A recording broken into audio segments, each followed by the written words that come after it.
great to see everybody in here, especially all the high school kids. This is what we get to do twice a month. Should come more often. Anyways, we're going to start off with you want to take the roll, Kylie? Supervisor Howard? Here. Supervisor Gitlin? Present. Supervisor Berkowitz? Here. Supervisor Hemmingson? Here. Chair Cowan? Here. If you join me at this time for a moment of reflection.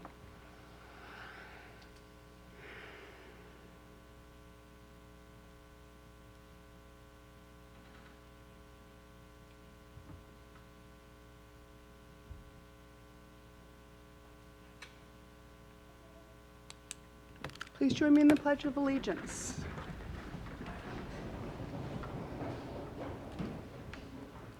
Ready? Begin. I pledge allegiance to the flag of the United States of America and to the republic for which it stands, one nation, under God, indivisible, with liberty and justice for all.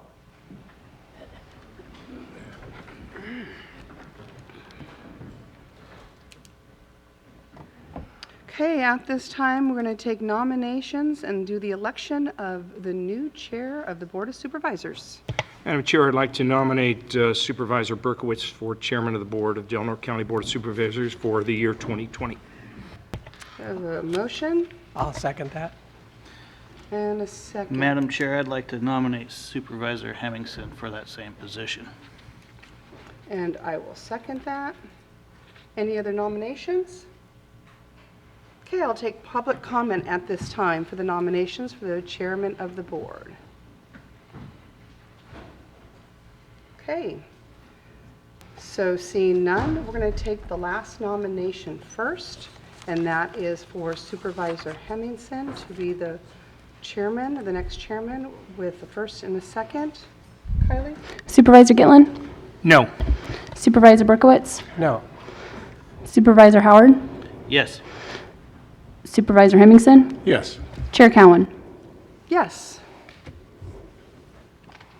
So do we don't need to go on to the second one, so I'm going to switch with Supervisor Hemmingson at this time. Congratulations. Thank you for that overwhelming support.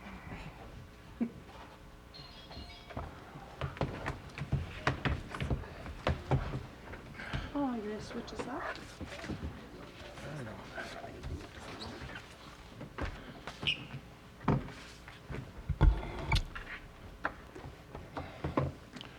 Okay, thank you, Past Chair. We'll now go into nominations and elections of the Vice Chair of the Board of Supervisors. I'll open it up for nominations.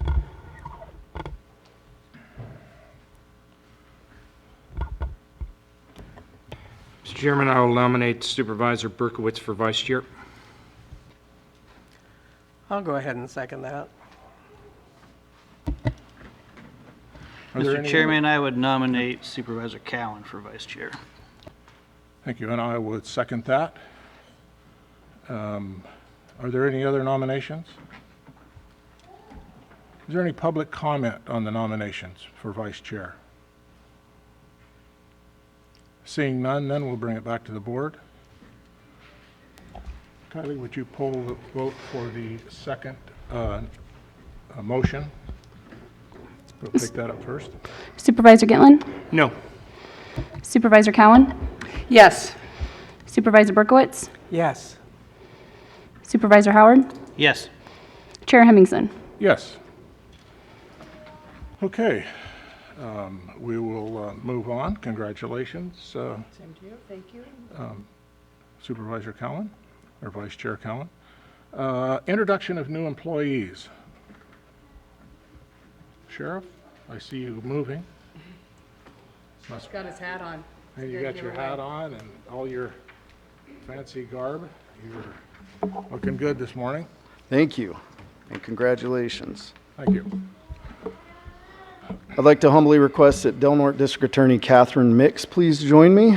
I'm calling Katie up here because of her support with the DNSO has been evident, and her presence is symbolic of that relationship. She also leads her staff to be supportive and available. She answers the phone when I call, and I call a lot. She always enjoys hearing of our new hires and looks forward to building a relationship with them too. Moving on, it's an exciting day for all of us. I've been able to be a part of this for an extended period of time now, so seeing it come to fruition is personally exciting for me. I would like to call Michael Jensen, Michael Bennett, and Chris Downing, please. These three gentlemen are our newest hires as deputy at the Del Norte County Sheriff's Office. You three will stand right over here, please. Michael Jensen grew up in the Hiuchi area of Del Norte County on Low Divide Road, and according to his father, he has jogged that road many times coming home. He's been a truck driver and operated his own truck driving business company for several years, but wanted to give back to the community that he grew up in, and he is a graduate of the Siskiyou Police Academy.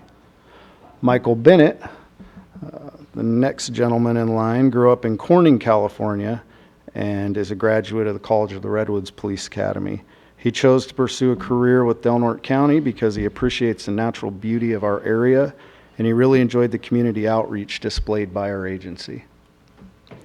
Chris Downing, number 3, with a great haircut, grew up in Klamath, California, and attended elementary school there.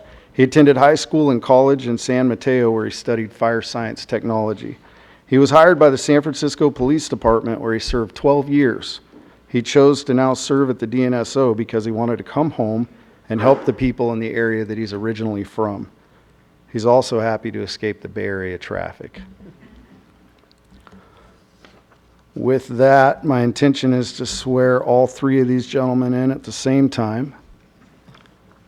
And if you fellows would face me. Please raise your right hand and repeat after me. I state your name. I, Michael Jensen, Do solemnly swear or affirm do solemnly swear or affirm that I will support and defend the Constitution of the United States that I will support and defend the Constitution of the United States and the Constitution of the State of California and the Constitution of the State of California against all enemies, against all enemies, foreign and domestic, foreign and domestic, that I will bear true faith and allegiance that I will bear true faith and allegiance to the Constitution of the United States to the Constitution of the United States and the Constitution of the State of California, and the Constitution of the State of California, that I take this obligation freely that I take this obligation freely without any mental reservation without any mental reservation or purpose of evasion, or purpose of evasion, and that I will well that I will well and faithfully discharge and faithfully discharge the duties upon which I am about to enter. the duties upon which I am about to enter. Deputy Sheriff Corner, congratulations.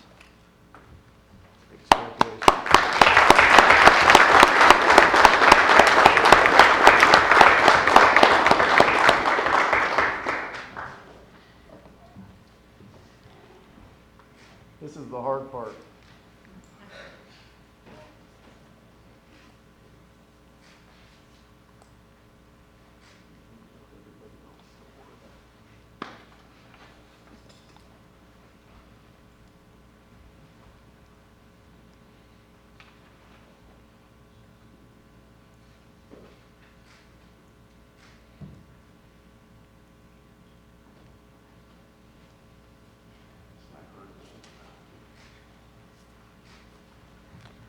I don't see any blood yet.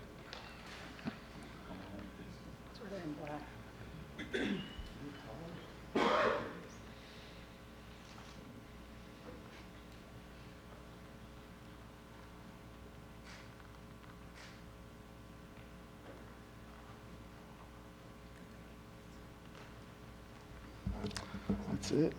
You guys can get out of here.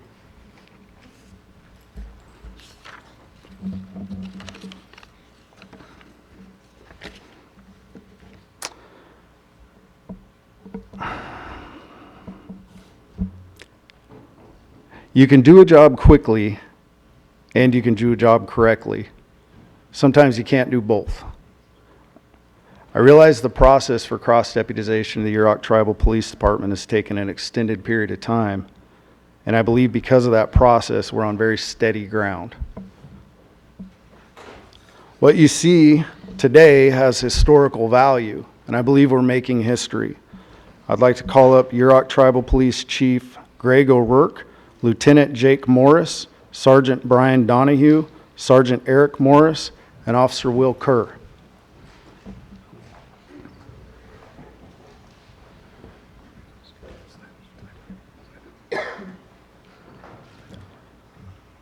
This move makes our entire county and all communities we serve safer. I'm not only optimistic, but proud to be a part of it.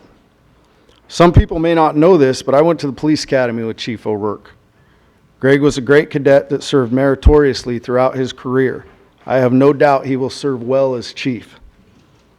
I've also had the privilege to get to know his staff.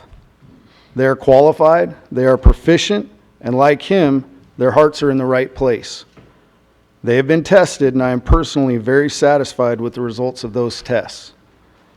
For anyone unfamiliar with that process, these individuals standing beside me have satisfied all requirements to not only be hired as deputies with Del Norte County, but many of them with Humboldt County as well. They are all in good standing with California Post. With all of that said, I would like them to raise their right hands and repeat after me. Go ahead and head over here, please.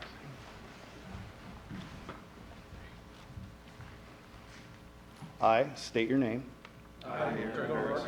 Do solemnly swear or affirm. That I will support and defend the Constitution of the United States. And the Constitution of the State of California. Against all enemies. Foreign and domestic. That I will bear true faith and allegiance. To the Constitution of the United States. And the Constitution of the State of California. That I take this obligation freely. Without any mental reservation. Or purpose of evasion. And that I will well. And faithfully discharge. The duties upon which I am about to enter. Deputy Reserve, congratulations.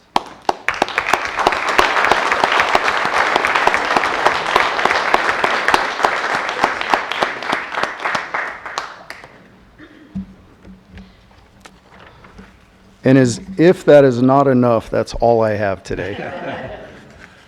Okay, thank you, Sheriff. Thank you. Appreciate it. Any other new employees? No?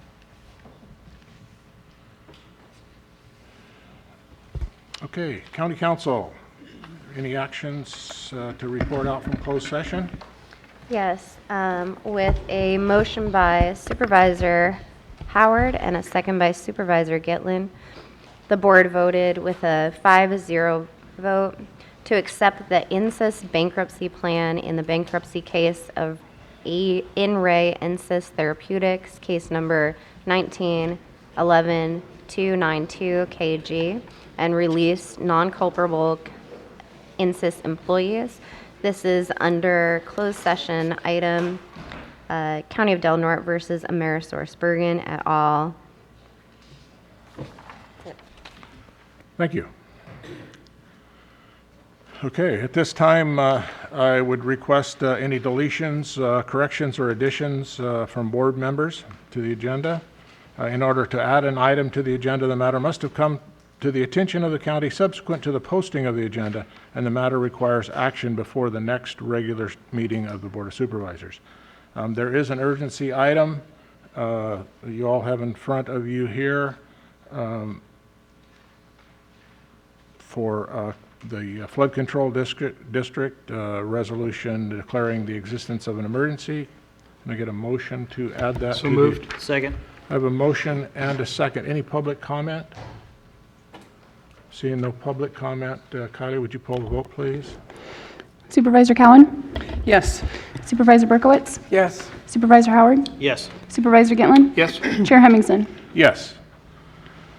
Okay, so at this time, we're going to receive brief reports or announcements having to do with what the supervisors have been doing over the past, I guess, 4 weeks or 5 weeks, however long it's been since our last meeting. And we're going to start with Supervisor Berkowitz. Well, thank you, Mr. Chairman, and congratulations. Thank you. Since our last meeting, Supervisor Gitlin and I attended the Redwood Coast Transit meeting. It was reported that ridership rose by over 10%. This is a result of grant-funded student-free fare program, which included both the College of the Redwoods and HSU.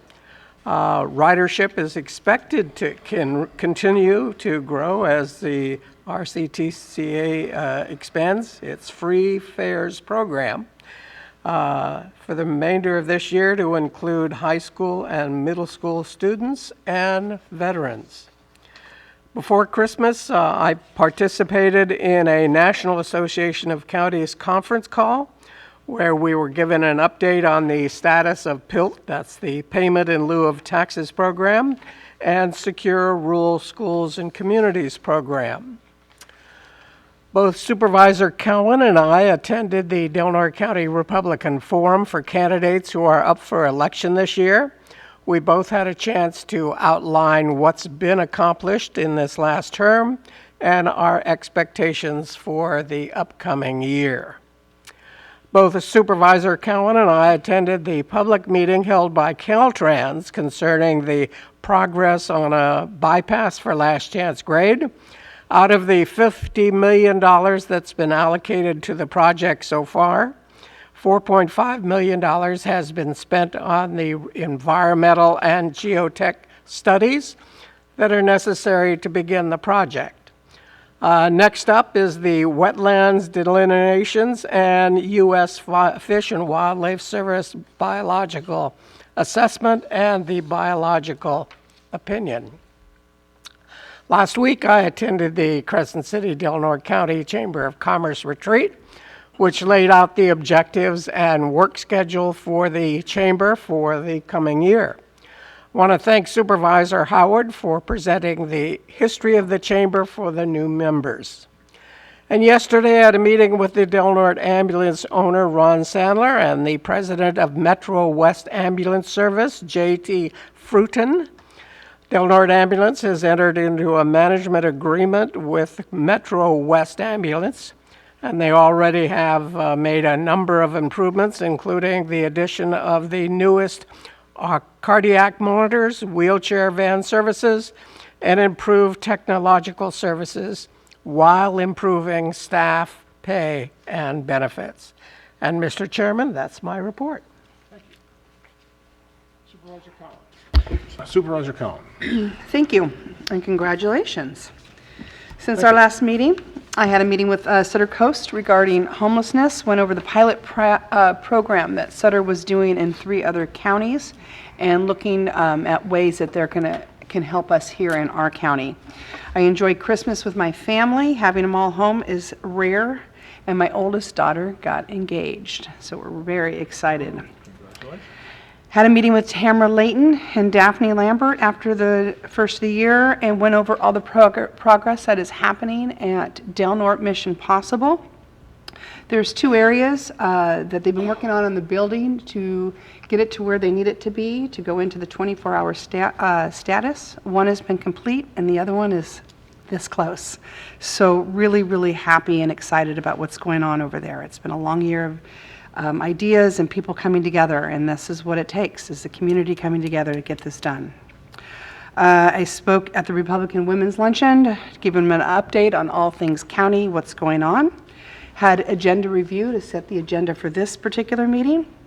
I attended, as Supervisor Berkowitz talked about, the Last Chance Grade meeting put on by Caltrans to discuss the geotechnical studies.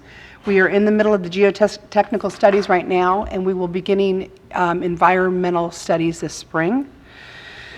We had an airport authority meeting, had a meeting with the director of CDD, the roads department, assistant engineer, and the CAO to discuss an upcoming project, potential project on Pebble Beach Drive.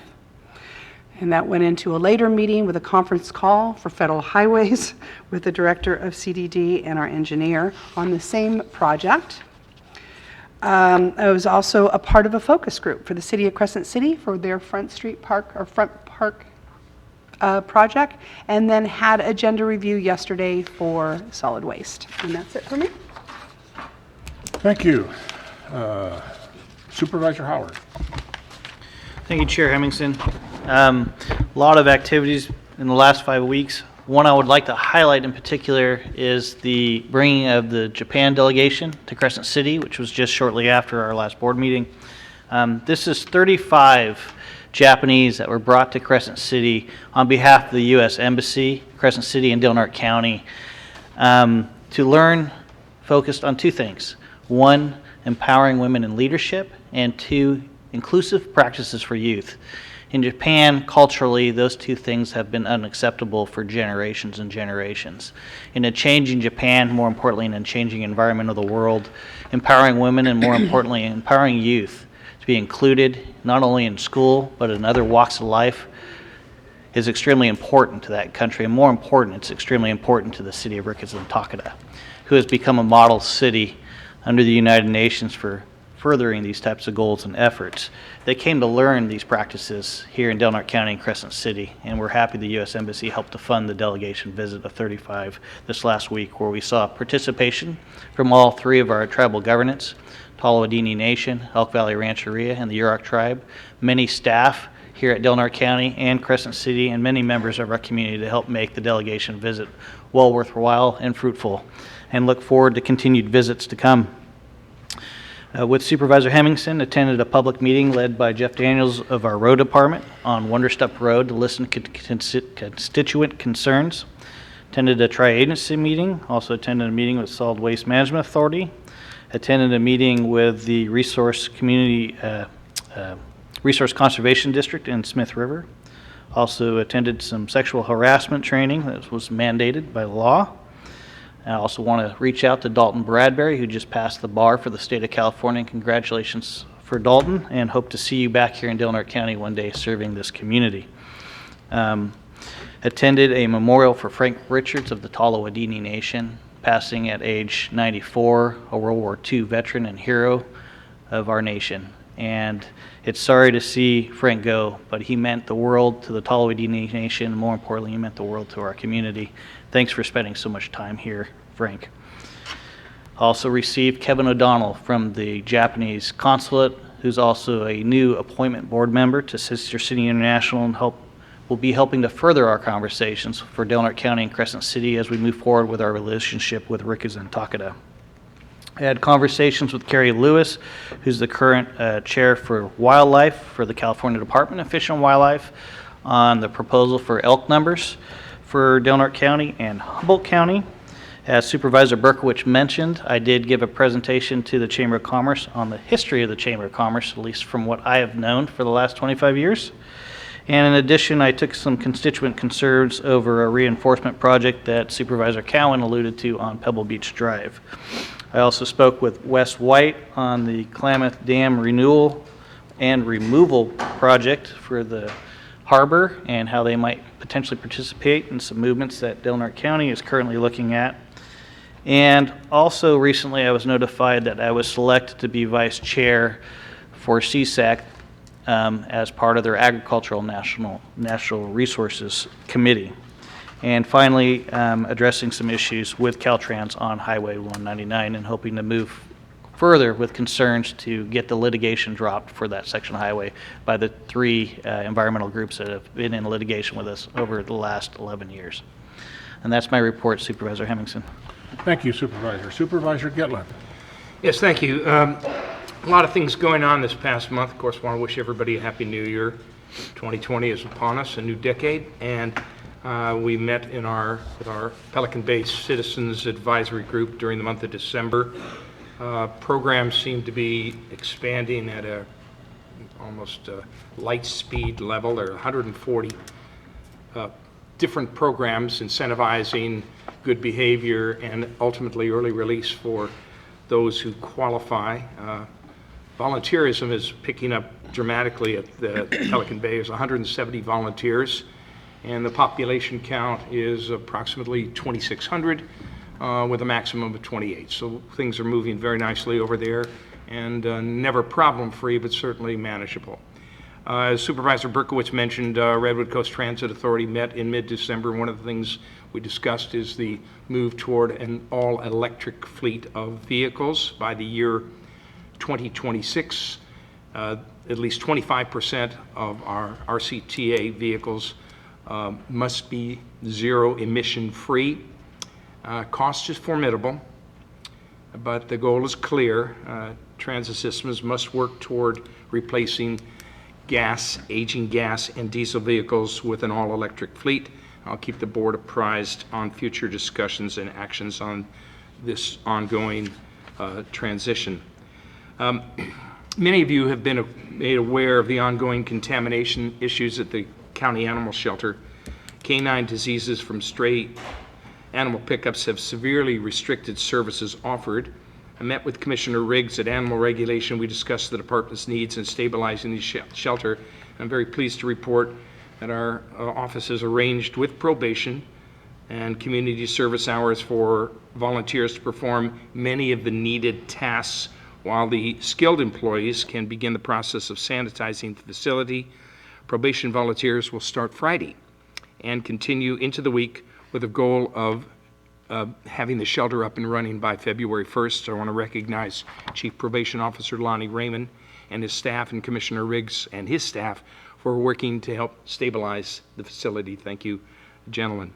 I'd also like to recognize County Building and Maintenance Director Alan Wanadgradov and his crew for cutting back and removing the trash from the county-owned parcel on the Old Road and North Crest Drive.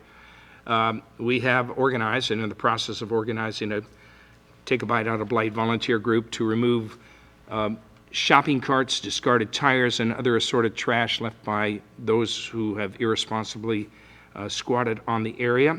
The area is that event is scheduled for Saturday, January 25th at 8:30. More volunteers are greatly appreciated. Please give us an hour or so we can help abate the mess down below the hill where it was severely compromised. Sutter Coast Hospital and its parent company Sutter Health has entered into a settlement agreement with the State Attorney General to settle claims of anti-competitive practices which have bumped up both hospital costs and the cost of premiums to those who subscribe. Sutter Health will pay a $575 million settlement and be monitored by a state on-site ombudsman until 2030. This is a big win for patients at our local Sutter Coast Hospital. Appropriate recognition for Attorney General Xavier Becerra for architecting this long settlement insurance, this need, and insurance premiums in the North State are typically 1/3 or more higher than in the southern part of the state. This agreement is subject to court approval, which is scheduled next month. I've received many calls. I'm sure my constituents, my colleagues on this board have received a number of calls about long-term parking with vehicles, RVs, and trailers, associated in litter and health issue violations on and off the county right-of-way. The issue is very problematic, and we all know about it is in our cities and up and down the state. But so I met with Commander Larry Deepy to discuss, the CHP Commander Larry Deepy, to discuss the appropriate protocol in removing these vehicles. Two problematic areas that have been recently brought to my attention are in District 5 down on 101 South near Sand Mine Road, and on Iowa Street where RVs and trailers are illegally parked and in fact living there. Commander Deepy and I discussed a vehicle code which can abate this problem, Vehicle Code 22651, which offers the appropriate protocol for removing any vehicle parked longer than 72 hours in the same location. However, there's a needed local component. Paragraph K of this vehicle code requires a locally adopted ordinance limiting parking to 72 hours. Crescent City has adopted this paragraph K, and these vehicles are no longer violating state law within the Crescent City limits. The county now needs to address this issue, so we need to give law enforcement all the tools they need to prevent the abuse of this valuable vehicle code. Mr. Chairman, I would respectfully ask for this matter of a local ordinance to be placed on the January 28th agenda as a discussion item. Invite the public and our law enforcement partners to weigh in on the merits of adding a short ordinance aligning itself with state vehicle code, permitting the enforcement and maintaining the integrity of the county roads and ingresses and egresses. And that's my report. Mr. Chairman, a point of personal privilege, I would like to also support that local ordinance. It's way overdue, and I would hope that we could see this on the next agenda. Thank you. Okay, since our last meeting, I was off to RCRC, which is the Rural County Representatives of California, where we had elections of our new officers and corporate officers. I lost out on my bid for second vice chair, but I was elected to the executive committee. We also decided on some new membership criteria, had a budget report, and proposed budget for the next year. And we also approved our leadership awards, which this year will go to Senator Hannah Beth Jackson from Santa Barbara and Assembly Member Jay Obernolte from Big Bear Lake. I had a call with RCRC staff, and Supervisor Howard sat in with me on discussing strategies for the UC Cooperative Extension funding. So we're working on that. I think we've got something in the agenda today. And as Supervisor Howard said, we had the first public meeting on Wonder Stump Road, and that went quite well, I thought. The December 14th weekend was pretty busy around here.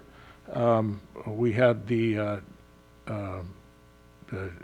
dance recital at the Dance Art Studio, where they had their Christmas showcase, the JC's Girls Tournament, and as you all know, we also had Del Norte High football team playing in the state championship, which hopefully we'll get to a resolution here later. Attended and congratulations to them on how far they went. We had a special tri-agency meeting.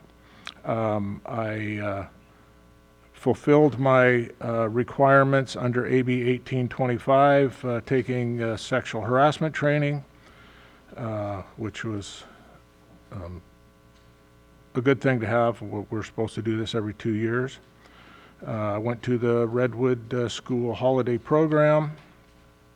Had an NCRP meeting, which is the North Coast Resource Partnership conference call about the upcoming ad hoc committee meeting that we're having on this Friday. Celebrated my grandson's 6th birthday. As Supervisor Howard said, Kevin O'Donnell from the Consulate General of Japan's office was here. Also, he is part of the Sister Cities International. Got a chance to meet and talk with him.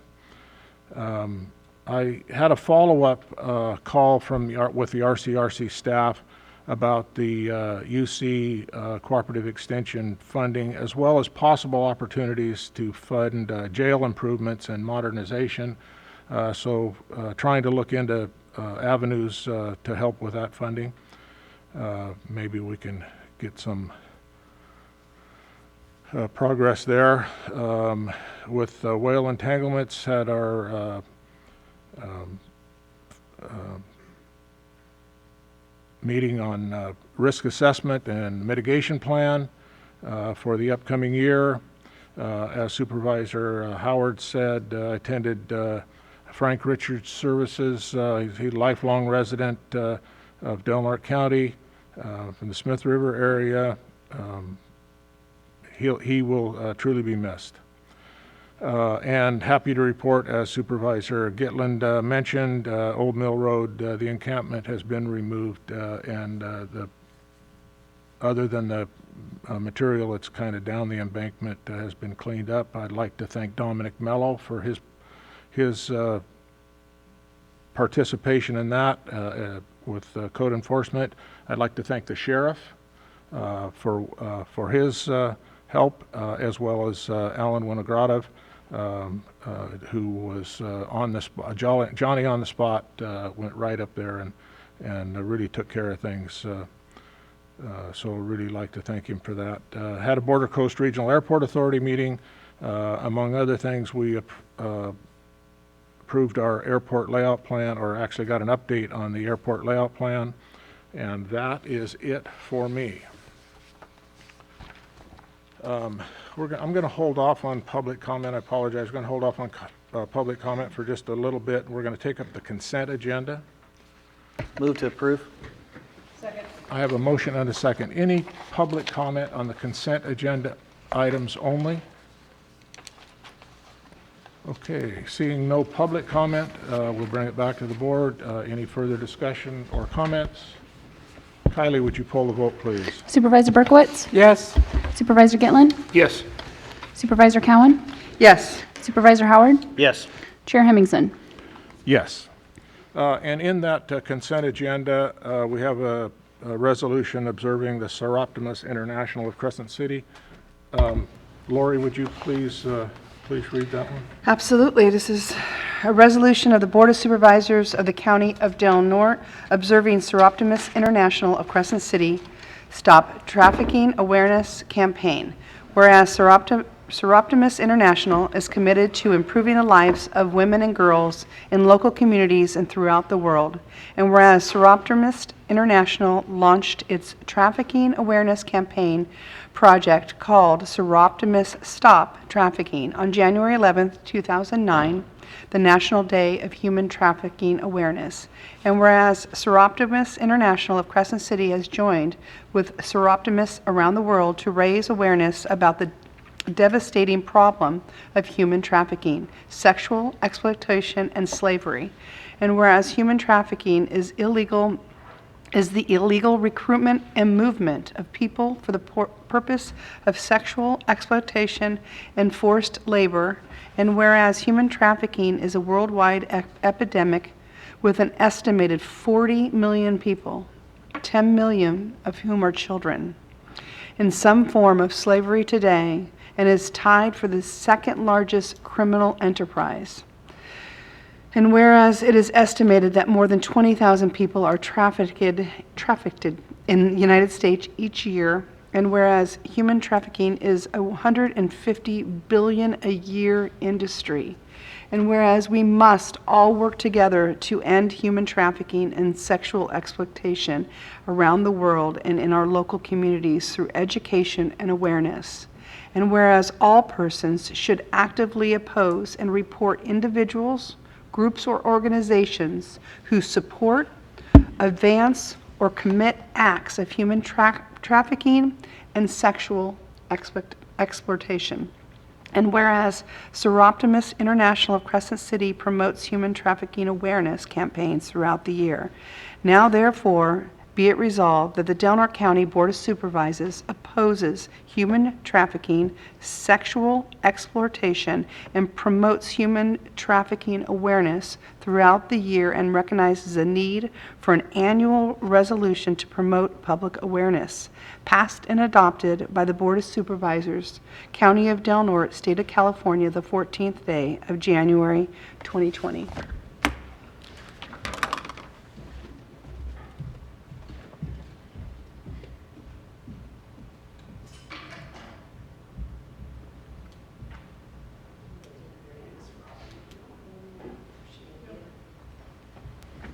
If I may address the board. Absolutely. Susan Doherty, president of the Seroptimus International of Crescent City. I have some fellow Seroptimists here. I just wanted to go on to say that anyone who thinks that human trafficking is not a problem in rural counties, not too long ago probably thought that rural counties didn't have a real problem with homelessness either. As we've learned the hard way, it's far better to become aware and proactive early on rather than address a problem when it's too large to ignore. Human trafficking throughout the world has grown from being the third largest criminal enterprise to being tied for second place with arms trading. The first is obviously the drug trafficking. When it comes to sex trafficking, the victims are the most vulnerable among us, Average entry age is 12 to 14. In rural communities, the trafficker is more often a family member or a known associate of the family, oftentimes as a person of authority or respect in the family. It's estimated that 73% of prostituted women have been physically abused. 57% have been raped. It's estimated that only about 5% of these cases are ever reported. A heated imagery map prepared by the U.S. Department of Human Resources showing reported trafficking cases across California and into Oregon show that there have been reports for our area and into Curry County. It doesn't say how many reports. Maybe for Del Norte County it's only one report. The color on the map wasn't orange and it wasn't in red, but it was there. In the past, in an effort to raise awareness, Seroptimus International of Crescent City has held multiple viewings of films highlighting the trafficking issues in foreign countries and in the U.S. We have brought in a trainer, a former a trafficking survivor from Eureka, to hold trainings. We've held trainings for hotel workers. We've sponsored a traveling art show featuring emotional and impactful art created by survivors. In October of last year, we joined Brookings and Gold Beach Seroptimus clubs for an awareness walk, which was held in Brookings. During 2020, our selected project is more direct. We will be providing laminated postings for public restrooms throughout the county, and with your permission, hopefully in government buildings, public parks, gas stations, hotels, motels, at the airport. It's an obvious, informative need and one that we plan to address. We will also be ordering business-sized cards with hotline numbers for the National Human Trafficking Hotline for both Seroptimus members and our government officials to carry on their persons. As Seroptimus, we do have a couple of members who have been approached previously, and we want to be prepared, and we want our elected officials to be prepared as well. Maybe you never need the card, but if you do, you'll have it. And that will be later on this year. These are efforts just from our small Crescent City Seroptimus Club, but the issue is one that Seroptimus International has taken on as an organization. That means that Seroptimus clubs in 120 countries throughout the world are working on sex trafficking awareness, and we believe that together we can make a difference. Seroptimus International of Crescent City would like to thank the Del Norte County Board of Supervisors for your continued support of our efforts and for the recognition of the need to promote public awareness of sex trafficking as reflected in today's resolution. Thank you. Thank you, Susan. Appreciate it. Okay, I have another resolution I'm very happy to read. This is a resolution of the Board of Supervisors, County of Del Norte, State of California, resolution number 2020-002, a resolution recognizing the Del Norte High School 2019 varsity football team. Whereas the Del Norte High School Warrior football team began its historic march to the state championship game well before the first game was played in 2019, in the weight room and preseason conditioning and practicing. And whereas the team began its season on August 23, 2019, on the road with a win over Moreau Catholic High School of Hayward, setting the tone for a historic season. And whereas the Warriors continued on its path to the North Coast section playoffs by compiling a 9-1 overall record, including a convincing 48-19 win over Eureka, and a Humboldt Del Norte Big Four League championship. And whereas on November 15, 2019, the Warriors dominated the Alhambra Bulldogs 41-6 to earn the right to compete in the North Coast Section Championship. And whereas on November 23, 2019, the Warriors again defeated Moreau Catholic by a score of 28-7 to claim the North Coast Section Championship. And whereas on November 23, 2019, the Warriors on the road in Hayward, California, defeated the top-seeded Encinal Jets of Alameda 14-13 to earn a spot in the Northern California Division V championship game. And whereas on December 6, 2019, the Warriors defeated the Kings Academy Knights on the road in Sunnyvale California, 21-14, to claim the Northern California 5 AA championship. And whereas on December 14th, 2019, the Warriors competed for the California Division 5 AA state championship in Crescent City, California, against El Monte High School, ending their historic run with a 13-2 record and a second-place finish in the state of California 5 AA division. And whereas the 2019 Del Norte High School varsity football team is recognized as the most successful football team in Del Norte High School history. And whereas the 2019 Del Norte High School varsity football team was one of only 3 teams out of 174 recognized by the California Interscholastic Federation for Academic Achievement, as the team earned a combined GPA of 3.26.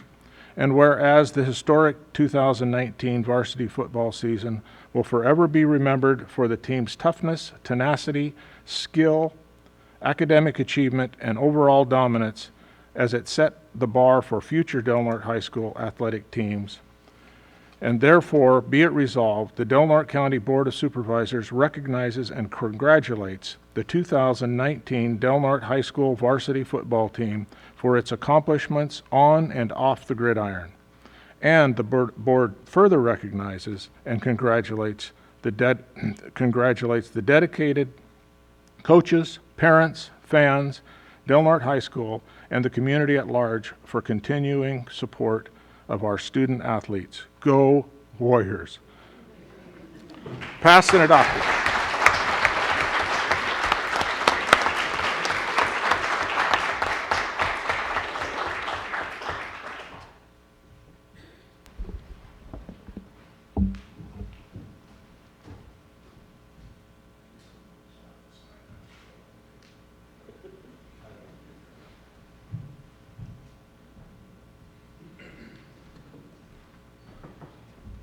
Hi, I'm the head coach for the Del Norte Warriors, Nick White. On behalf of the players, the coaches, we got probably half the team here today. We want to thank you guys. It's been an honor and a pleasure to represent the county of Del Norte, the town of Crescent City, and Del Norte High School. It was an awesome season. The biggest part about the whole thing was that made it special was the kids absolutely loved each other. You know, we didn't win the last game, but there was emotion at the end of the game. But it wasn't because we lost the game. It was because you know, our group and our special time together was coming to an end. Thank you to Ms. Cowan. It was a community effort, as some of you guys know. That our game might not have been played in Crescent City. So there was a letter sent out by Ms. Cowan. It was truly, and all the boards. I want to say thank you to you guys. It was a community effort to get that game here. We earned the right to host that state game. It was a huge event, not only for our players, but also our community. I believe truly in that game being played here, and we were on a mission to make that happen, and you guys were a part of that, and I truly appreciate it. We love what we do. We love representing our county. The people in this county are great. They have a lot of heart, and thank you. Appreciate it. You're welcome, and congratulations.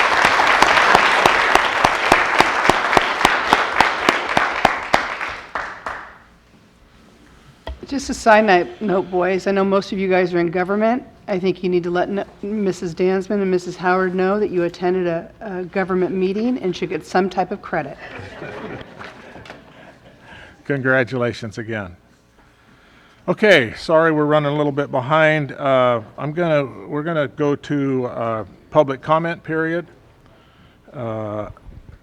Members of the public may address the board on matters which are within the jurisdiction of the board. If you are addressing the board regarding a matter listed on the agenda, you may be asked to hold your comments until the board takes up that matter. Please limit your comments to 3 minutes. Is there any public comment?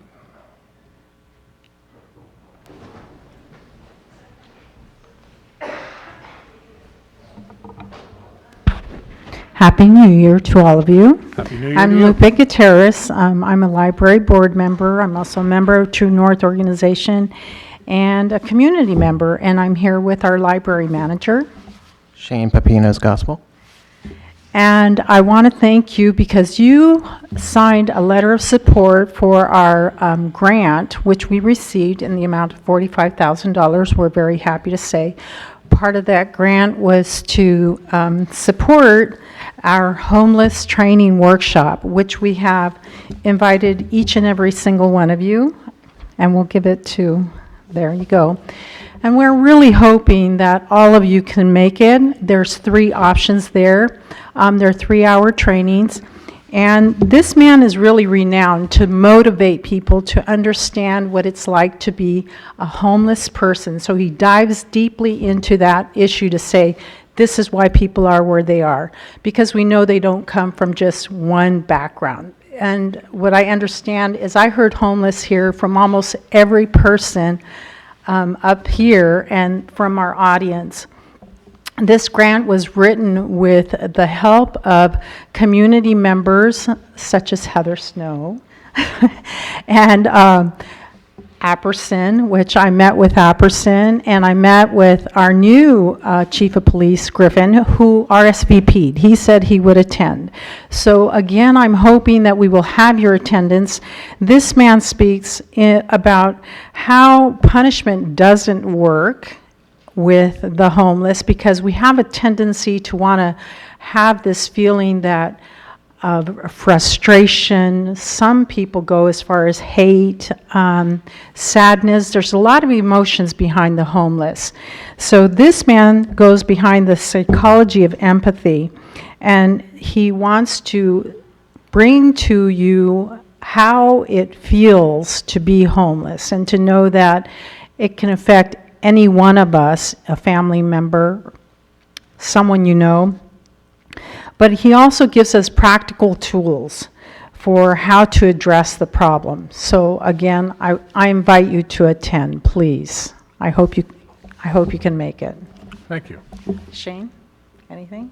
Yeah, and it's actually next week, so it's Tuesday and Wednesday, and like Lupe said, there are 3 sessions. One's at on Tuesday from 8:30 to 11:30, 1:30 to 4:30, and Wednesday at 8:30 to 11:30. Oh, last thing that we really are supposed to mention every time we bring this up, that this project was supported in whole or in part by the U.S. Institute of Museum and Library Services under the provisions of the Library Services and Technology Act. Thank you. Thank you so much. Any other public comment?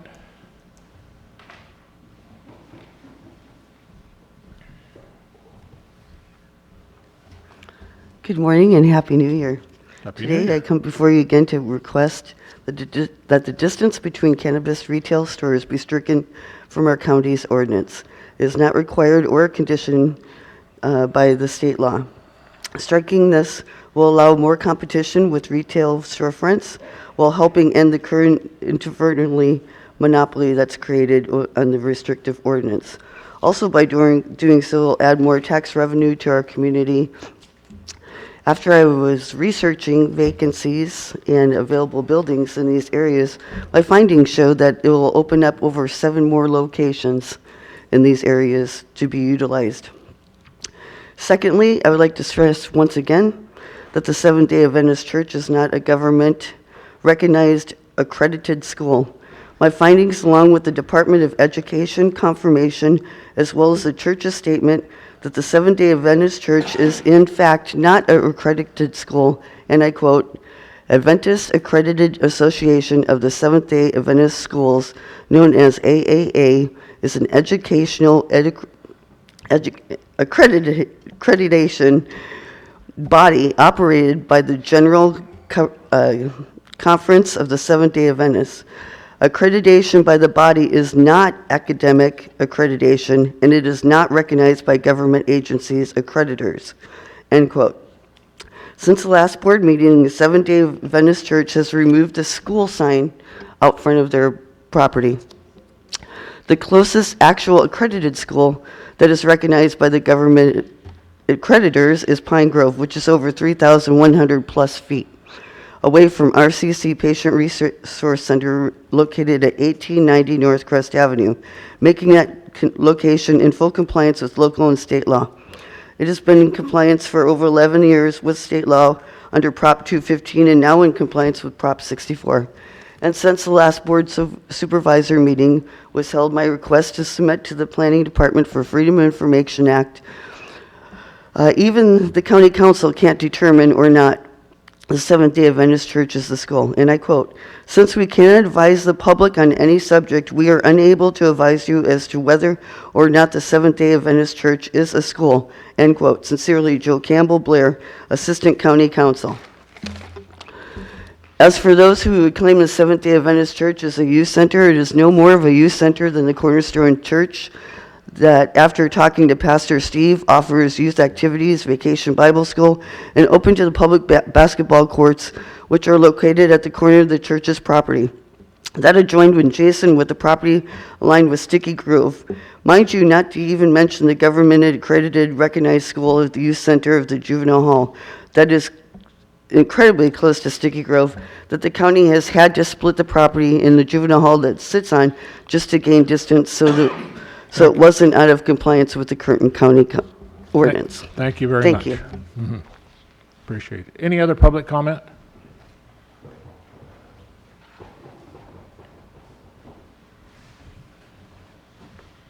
Morning.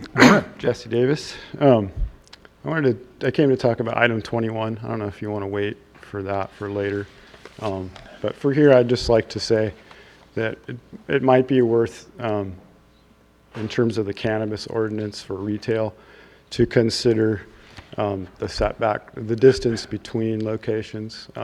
Perhaps a different number might be appropriate. That's something that we talked about a lot during the working group, starting with 1,000 feet so as to limit the number of potential locations. It was a tool for that, pretty much specifically. And if that's causing a problem, then that would be a simple area to consider changing the number. And then if item 21 is something separate to talk about when that comes up, I'd like to talk about that. So, thank you. Okay. Any other public comment?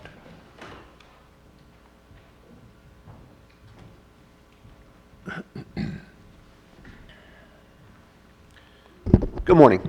My name's Chris Huey. I'm living in District 4.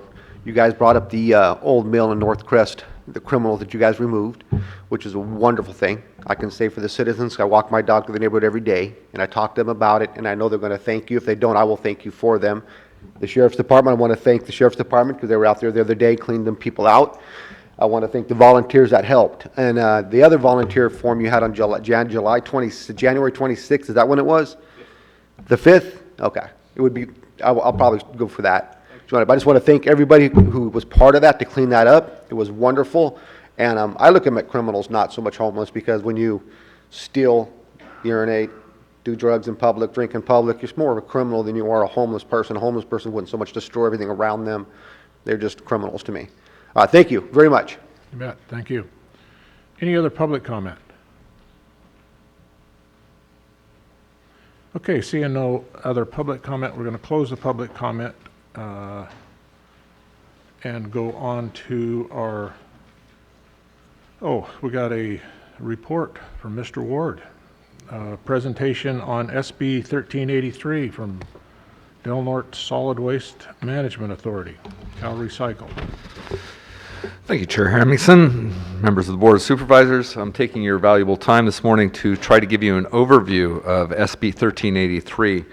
This is a very significant law addressing organics primarily, but it does pertain not only to the responsibilities of the Del Norte Solid Waste Management Authority, which I serve as director, but also to many county agencies, and so I wanted to give you as much as I could of a heads up of what's involved.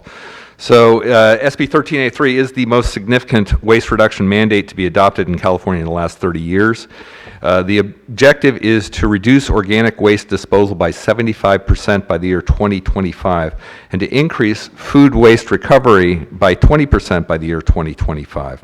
It establishes a statewide target and not just a jurisdiction organic waste target. And so it has a much more prescriptive approach, meaning that we don't necessarily have the flexibility of developing the kinds of programs that we think would make the most sense for our community, but we have to do specific things like establish organics collections. Next slide, please. Oh, I have a clicker. Well, there you go. Okay. Next slide, please. So the background, why California passed this law. Essentially, we'll talk about why they passed the law, what are the requirements, big look overview, and then what it calls for local governments to do. So we are called to provide organic waste collections to all residents and businesses.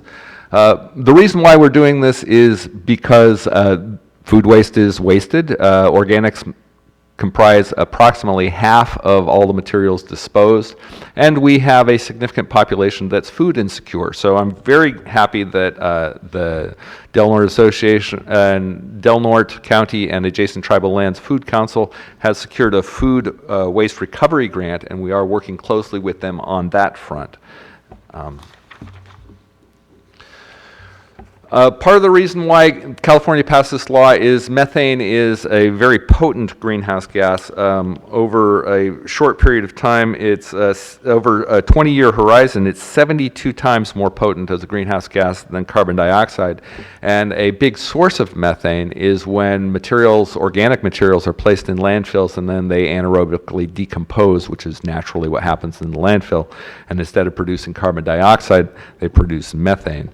So by getting those organic materials out of the landfill, that is an attempt to reduce those potent greenhouse gases, and therefore the state will take action against their concerns about global warming.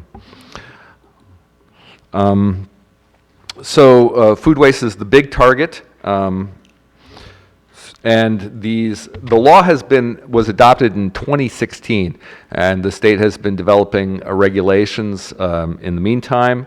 And honestly, our board, the Del Norte Solid Waste Management Authority, directed me to try to stay apprised of those regulations. But honestly, the law and the regulations are hundreds of pages. It's a very, very far-reaching piece of legislation, and it's honestly hard to digest.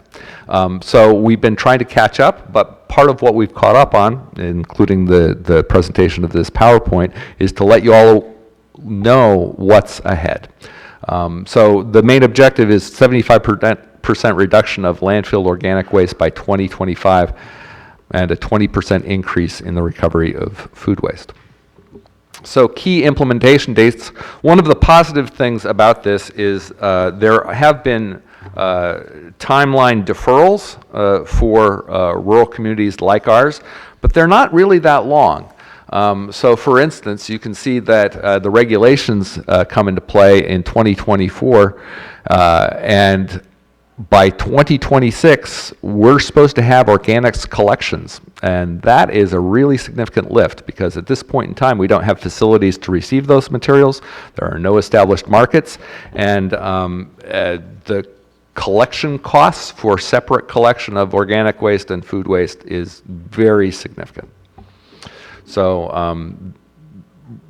so the message here is the timelines are happening really quick. It will require action from the Board of Supervisors as well as our board. And while there are deferrals in terms of some of the requirements for rural areas, not all of the requirements are deferred, and still the timelines are tight. So looking at some of these key implementation dates, by 2022, we're supposed to have established a food waste recovery program. So again, we're very grateful and happy to work with the Nodal Food Council to establish those programs. We need to be doing education and outreach. And the first initial report is due on April 2022, and then having annual reports thereafter. Organic waste recycling capacity planning is going to be required in 2024, meaning we need to say what are those facilities going to be and where are they going to be. And we're supposed to have organics collection services to all residents and businesses again by December 2026. And then there are also procurement requirements. So as we're producing all of this compost, then there are also requirements that local governments procure some of those materials for use in parks. So some of these jurisdiction responsibilities, including securing access to edible food recovery by 2022, establishing that program, conducting communication, education, and outreach, procuring recyclable and recovered organic products, providing organics collection services, and then monitoring compliance, conduct, and enforcement. That would be a responsibility of the local enforcement agents through the County Department of Environmental Health.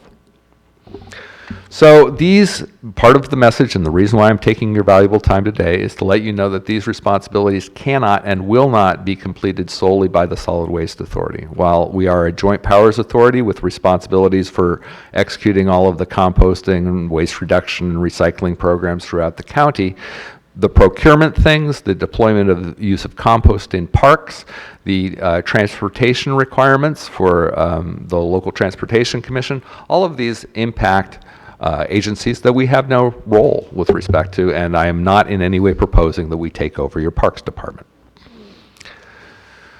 So these edible food recovery requirements, for instance, require expanding existing food recovery capacity to establish commercial edible food generators and to establish collection systems for those.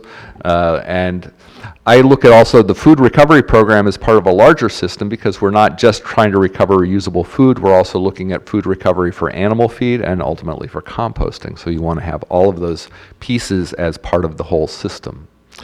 So infrastructure requirements are really significant. Here you're seeing pictures of anaerobic digesters of various kinds, a very common practice of managing food, and essentially you're still doing the anaerobic decomposition, but you are capturing the methane and then using that as a fuel. So, so there are really significant needs for expanding the state's organic waste recycling infrastructure. We're looking at needing at least 50 to 100 new or expanded organic waste recycling facilities. And this is a very significant lift because, of course, locating these facilities, siting them, permitting them is not a process that happens overnight, even when we want to establish these goals very quickly. So our jurisdiction requirements will involve annual education requirements, providing print or electronic communications, and we have hotlines and things like that. Then we have the organics waste collection services. Again, describing how prescriptive these requirements are, they get into the description of what color the bins can be, what color the lids are. Like I said, it's very prescriptive. You will do this. So those organic waste collection services, while Recology does collect organics waste, this is not a requirement for all the people who sign up for collection services. And probably the most significant thing at this point that I'm noticing is that if we follow through with these requirements that we provide organics collection services throughout the county, to me that pushes us into mandatory collection, meaning if you live in the county, you have to sign up for garbage service. This county has not supported that general direction previously, but I think it's important to recognize that if we are to comply with SB 1383, that appears to be the direction that this legislation is pushing us. So we also have jurisdiction requirements in terms of procurement. So looking at procurement of compost, natural gas and electricity, and also procurement of paper, recycled paper products. Construction and landscaping requirements, these are part of the Cal Green standards. Again, that would be implemented through the building department and your building inspectors. And then you also have the Model Water Efficiency Landscape Ordinance, which honestly I'm not very familiar about, but also would be administered through the planning department. We have inspection and enforcement requirements. Essentially, by 2022, there is a requirement that you adopt an enforceable enforcement mechanism, probably through an ordinance and establishing some kind of monitoring and enforcement protocol. And then that would begin 22 to 24, and then there would be compliance monitoring and enforcement. I know this is all pretty bad news, and I'm sorry for that. But I'll offer a couple things. First, we do have two representatives from Cal Recycle here in the room with us. We have Marshall Graham and Spencer Fine. So if you don't believe me, here they are. They'd be happy to give you more information. But also, our board has given us direction to engage actively on these topics and to try to take advantage of the deferred timelines to work with our representatives through the Rural Counties Environmental Services Joint Powers Authority and our legislative representatives to try to craft something that will make a little bit more sense for our rural areas. While I support the state's overall goals in terms of reducing greenhouse gases and short-term climate pollutants, in all honesty, I believe that we can probably craft a better set of programs for Del Norte, and I intend to do so. So we do need to have an enforcement and inspection protocol within compliance to AB 1826 as well as SB 1383. And that means that we need to have inspections to verify our edible food recovery arrangements, looking at our Tier 1 and Tier 2 edible food waste generators. So this will, like I said, reach beyond the Solid Waste Authority into our local businesses, into our other local government agencies. So what are we asking for today? The reason why I'm taking you through all this is to let you know I need to start working with your county staff. I need to start working with your city staff to try to craft something that will make the most sense and to make sure that when we are advocating for programs that will work for us here in Del Norte County, that I make sure and gather their good feedback, input, and ideas. I'd be happy to answer any questions or, yeah. Thank you. Surely the state of California is going to pick up all of the costs for this, is that correct? That's not true, sir. However, they do have grants for some aspects of the program, and again, I support and encourage us all to work with the Donatal Food Council as they work on food waste recovery in the coming years. This seems to be an enormous cost. It is. And I'm, curious as how this small county is going to be able to afford all of this that it requires. It's an excellent question. Some of the things in play are not only what it will cost and trying to assess what that will cost, because that answer is not clear. So our board has also given us direction to try to work with a consultant to try to assess some of these costs. And even were we to do that, we will need to work closely with the county and the city departments, because many of those programmatic choices about how are we going to implement this program affect departments that we have no responsibility for and won't.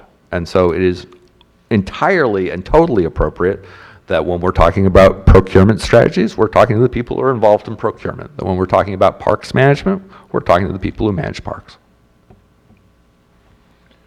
Supervisor Cowan. I just think we've been discussing this for quite some time, and I'm just blown away of what is expected of us. We can't even maintain what's required on our recycling. We're still at 25%, and we should be at 5%. And I've been working on it for 3 years, and I know that was being worked on before that. And now here comes another burden, and I just don't see how we're going to do it. I'm thankful that you're involved at the state level and working on solutions, but it is very apparent that Del Norte County cannot take on this burden. What the state is requiring does not work for us. It is we see this happen in so many different areas. What is best for LA is not best for Del Norte County, and we need to make sure that we stay on top of it, and we need to figure out what works for us. Thank you. Supervisor Howard, got anything? Sure. Thanks for the presentation again, Director Ward. It's always enlightening to see, as Supervisor Cowan has mentioned, that the state of California is essentially bringing us into this worldview that climate change is occurring and it's caused by man-made substances. Whether you believe personally that this is occurring or not is irrelevant at this point, because the state of California is saying it is occurring and this is how we're going to resolve some of these man-made pollutants from entering the environment, and it's going to come down through the state agency, Cal Recycle, in order to do that. How rural communities in the state of California address that has been now mandated through state law. You outlined those state laws very effectively here today. It's concerning because, like many state prescribed mandates, rural counties often can't afford those. And we continue to build debt upon debt that impacts the services that we try to provide our community. But what Cal Recycle is asking for, especially in small rural, is a cultural change, as Supervisor Cowan mentioned, just with the recovery efforts of recycling that we haven't been able to achieve for years. And it's just not a short-term thing. This is changing literally people's cultures and perspective on what's right and wrong. It doesn't happen overnight, and it doesn't happen just through education. It happens because they want to, or if it impacts their budget and bottom line. How fines will be levied in this process is a real concern to me. It might actually be cheaper once we go through the direction that the Solid Waste Management Authority has given Director Ward to take a look at the impacts of those fines versus the impacts of implementing a program like this. And that's why this exercise is taking place. It also is helpful for us to inform those that we elect to state offices, both in the Assembly and the Senate, to have that information to share, to truly say these are the impacts to small rural. Because as a friend of mine in Smith River always says, California likes to treat everybody equally poorly. I'll leave it with that. I'll give one example about how I think feedback from Delaware County can be very important. There is an exception, for example, on the food waste collection programs. They're saying above 4,000 feet, you don't necessarily have to provide a food waste collection program. The reason being there are bears above 4,000 feet. I have the privilege of informing people that we have bears at the coast at 0 feet. We have bears. There are bears here. We don't have to be above 4,000 feet to know what a bear looks like. No, we don't. Roger. You know, your report prompts so many questions, I don't know where to almost start. But let's take our current situation right now. What do we have right now? Let's take a typical home in the city or the county. It has a garbage disposal. You finish your dinner, you put your waste material down, you grind it up and it goes out. You don't know where it goes, probably to some water treatment plant, but most people don't know where it goes. And then there are people who take their trash, their organic, and put it in their garbage and throw it out, and it's picked up by Recology. So you're changing, I don't even know how to ask the question, but what is the problem with putting it into the system and then converting it to some kind of a fuel? What are the programs where we can take these products, these organic products, like they do in Iowa, for instance, and they make fuel out of it? Is that a viable opportunity where we align ourselves? I know they do this in Portland, and I do this in other large cities, where we can take these food products and transport them up on one of those trucks you showed us there, and then it's converted into a fuel, so that's truly a recycled and positive effort. As compared to what is the average person going to do in the next several years? Do you not put things down the garbage disposal? Do you not put it in the trash? Is there going to be a separate trash can, another color that we put on the streets going to be picked up? I mean, there's so many unanswered questions, and of course it all comes with money. So how do you see this playing out? Do we need to take up the issue of mandatory trash pickup first? Is that, in your opinion, the first priority? I believe the first priority is starting the discussion that we're having now, which is getting an overview of what is being asked of us and coming up with the best strategies about what makes sense, and then trying to navigate that together. With regards to incineration, there was a proposed incineration several years back. I'd be happy to share the analysis about that with you if you'd care to. But I do not believe an incinerative solution will meet the requirements that are being asked of us, is the short of it. So the things that are being asked of us are very different. Yeah, Ted, I just got a couple of things. I know that there's a lot in here, but just to start off with, is there some idea of the area that this takes to do for a community like ours? How big of an area, how many acres? How many? We're looking at about a 6,000 tons per year facility, but there, on all of these things, there are economies of scale, and so it really comes to bear as to what is the collection shed, how are the materials collected. There's lots of problems to be worked out on such a system. And then, of course, for instance, on the basics, is the facility going to take yard waste and food waste, or are there going to be separate facilities for each of those materials? So that's something you have to determine up front before you, I mean, we're obviously going to have to build an anaerobic digester. Is that what the? Many planning requirements, that being one of the big ones, yes. Okay, and we don't have an idea of how big a facility that it needs to be for our community? To me, one of the bigger questions about all of the thrust on organics and compost really is about the market. Because here in Del Norte County, you can go to a local dairy and you can back up a truck and they'd be happy to fill your truck with manure. And the cost of that is going to be much cheaper than how costly it would be to produce any kind of compost. And so there is an inherent market imbalance currently compared to what it would cost to produce these things. And that's being one of many considerations about the overall cost, the siting. I don't have answers to these yet.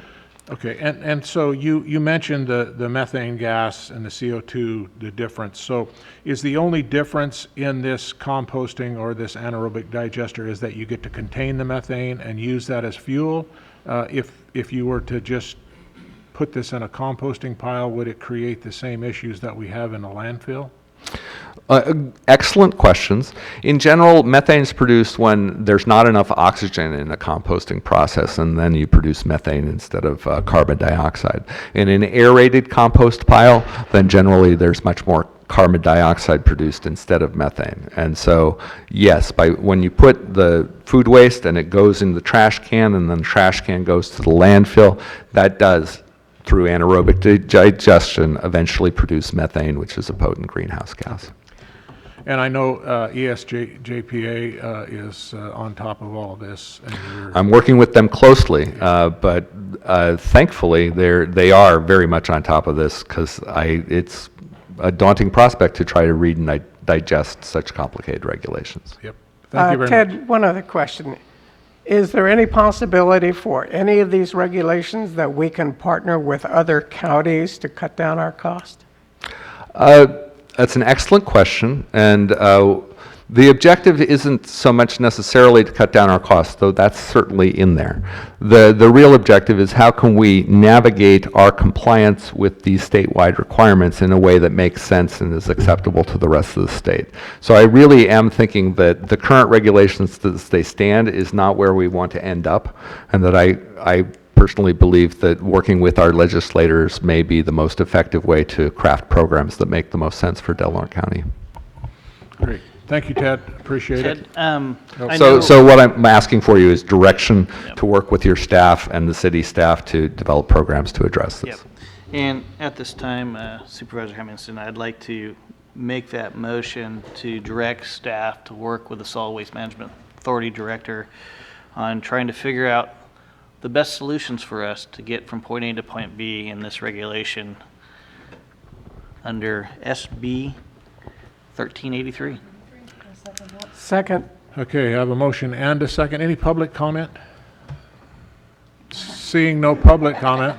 Oh, yeah, there is one. I thought you were going to cartwheel yourself down here. I love compost. Jesse Davis, this can be good news for Del Norte County. That's the first I've heard of this, but there's a local group here I'd like to put you in touch with who are doing exactly this, not on this scale, of course, with all the money that it's going to take, but their focus is food collection and doing appropriate things with it and composting, and they're working in Oregon and such. And so please utilize the resources in the community, the people in the community. It's the only way it's going to happen.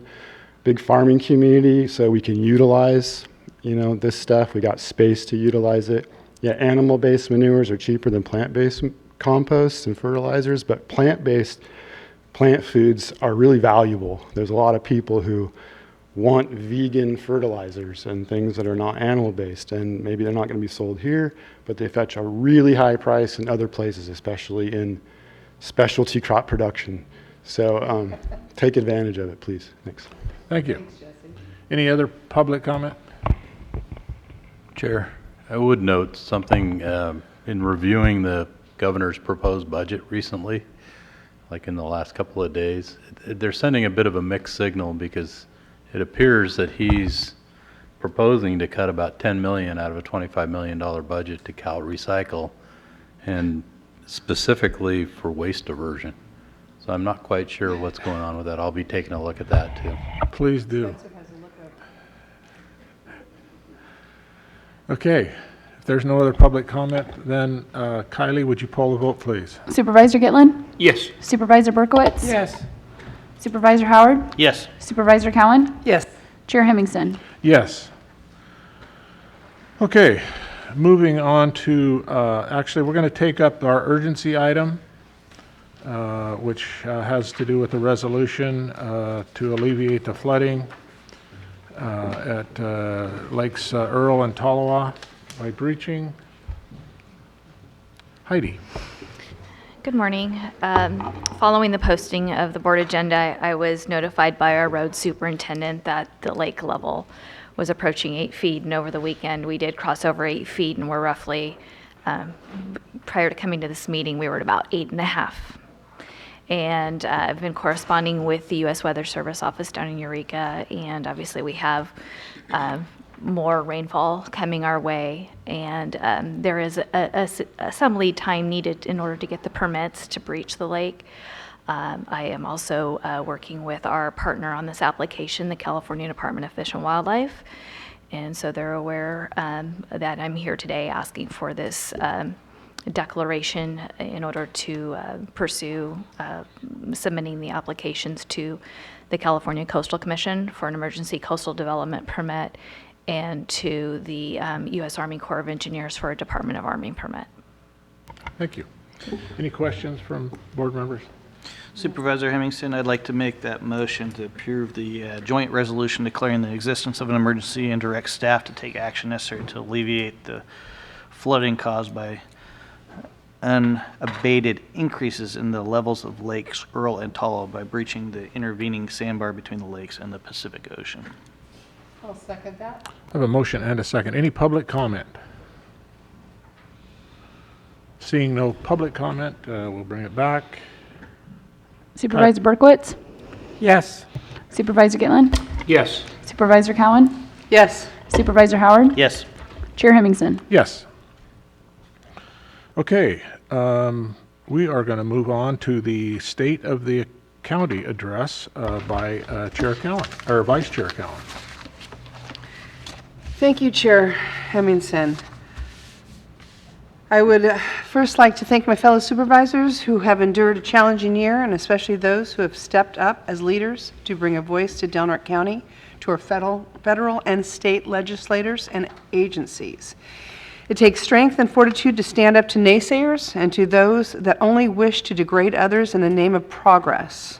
My hope is that we can continue to make progress on the important issues and projects even in the face of adversity. Del Norte County has, like many small counties, struggled with financial stability for many years, and we anticipate challenges to continue in the future as the effects of legislative decisions, such as we just heard, by the state and governor require more and more financial commitment by local government, as well as stress on limited and valuable local funding. Additional mandates and the effect of new laws will no doubt limit what we can realistically invest in locally. However, Del Norte County, with the assistance of partners, have addressed important needs that may not be flashy, but are the foundation of our community. Del Norte County has experienced changes over the last year that has had positive effects on our community. Over the last year, we have continued our focus on assisting those that are homeless or vulnerable of becoming homeless in our community.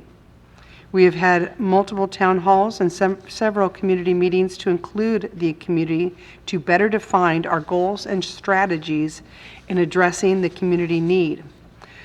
With a technical assistance grant, we have procured a consultant to prepare a report to lay out a focused and practical study to potentially address the lack of permanent supportive housing within Del Norte County.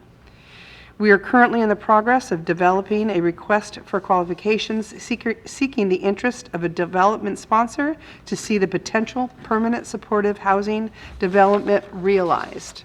We have been working closely with nonprofits in our community. We have been working to form a community-driven coalition that will assist the county in achieving our goals. We have also secured and installed lockers that are available to those who are in need of securing their belongings. We are also working towards potentially securing a mobile shower unit. We have also been awarded funding for additional rapid rehousing monies and outreach within our community. Del Norte County finalized numerous ordinances related to cannabis with considerable input from the community utilizing a working group format, and ultimately proved a successful progress for systematically reviewing data and public comment to address the regulation of cannabis throughout our community. Del Norte County and the city of Crescent City, along with the city of Rikusentakara, Iwak, Japan, continue to celebrate the establishment of the Sister City relationship with the signing of the Sister City Agreement, trips to Japan and to the United States, of the Japanese contingency, and the city and the county representative and business leaders helped to solidify the relationship and set the foundation for future international initiatives. Myself and Supervisor Hemmingson and the CAO traveled to Washington, D.C.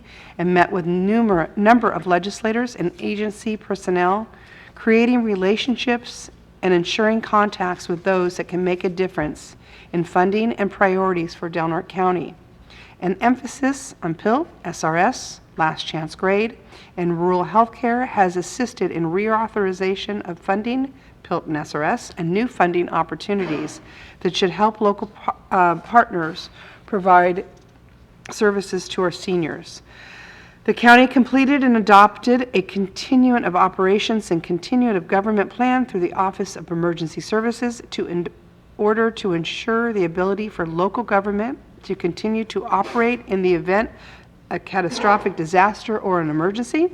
2020 should see the preparation of the overall emergency operations plan update that addresses all aspects of emergency services operation. EOS continues to be the forefront of preparation for emergencies and disasters with an eye on significant public communication and preparation events in 2020. County building maintenance and park staff and administration staff initiated and completed additional gymnasium improvements, culminating with the refurbishing of the floor in time for the 2020 youth basketball season. I suggest you all go look at it. It looks wonderful.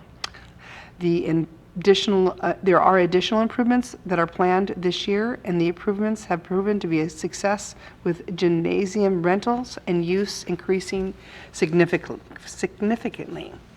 The Recreation Department has again recorded a very successful year with increased participation in existing programs as well as expansion on programs and partnerships with the city. The county provided all aspects of coordinating a swim camp in early 2019 and again in the late 2019. County staff has expertise required to make such an event successful, and future camps are in the planning stages now. In 2020, the Recreation Department will explore additional activities supported by the public through surveys and other forms of communication to better serve the public's recreational needs. The Board of Supervisors continue to support the Improvement Highway 199 and 197 in order to ensure a safer highway system serving the county from the east. The unfortunate challenges to the project and subsequent delay is unacceptable when it jeopardizes the safety of our residents and our visitors. It is hoped that 2020 will result in agreements and ultimately the beginning of that project. The Board of Supervisors continued to work closely with Caltrans and Congressman Huffman through the Congressman's Task Force to ensure the relocation of last chance grade. The county's continued persistence on the task force has assured the issue is a priority. It is important that we continue to work closely with the responsible agency in order to ensure the project is well designed and completed as expeditiously as possible. In 2019, the $40 million that was secured for the study of the alternatives and the environmental reviews for the alternatives. Again, I'll say the money that we have received in the last 3 years is money to an alternate route that has never been seen before in our county. The Board of Supervisors adopted a balanced budget in September of 2019 that guides county services and provides for funding of programs and services through June of 2020. This process is a continued to be erroneous in the face of ever-expanding state-mandated programs that are not supported by funding. The responsibility of the Board of Supervisors is to adopt a balanced budget that addresses the needs of our community while also meeting state mandated, let me say that, state unfunded mandates. The progress begins in April and ends in September. Each year brings with it new challenges. The Community Development Department has completed a number of projects in 2019, including completion of the sanitary lift station upgrades, fuel reduction work in Low Divide area, paving of Lake Earl Drive and Elk Valley Road funded by SB1. Installation of a fixed generator on Olive Street Lift Station, and OHV signage on Low Divide Road and Patrick's Creek Road. In addition, the department has experienced an increase in development permits, inspects food facilities, and conducts code enforcement for a variety of issues. County public safety departments include the Sheriff's Office, Jail, District Attorney's Office, Public Defenders, and Probation strive to meet new mandates and provide programs that keep our community safe with limited funding. It is a difficult task given the changes to the law in which the county and the staff must adapt. In closing, I've touched on just a very few county-related projects, significant issues and development that the County of Del Norte has been involved in. Del Norte County provides services to communities through nearly 40 departments and divisions ranging from public safety to recreation, and significantly touches the lives of our most valuable, vulnerable population through health and human services. Many of the departments compete for limited funding allocations, and the Board of Supervisors attempts to address everyone's needs. Obviously, I don't have time in this report to address all the day-to-day successes, but as you have heard, the county partners with so many agencies in supporting our community, and we continue to do so. Our community does not generate, nor do we receive nearly enough revenue to address everyone's issues, concerns, and needs. However, we strive to provide the best service we can and to address short and long-term issues proactively.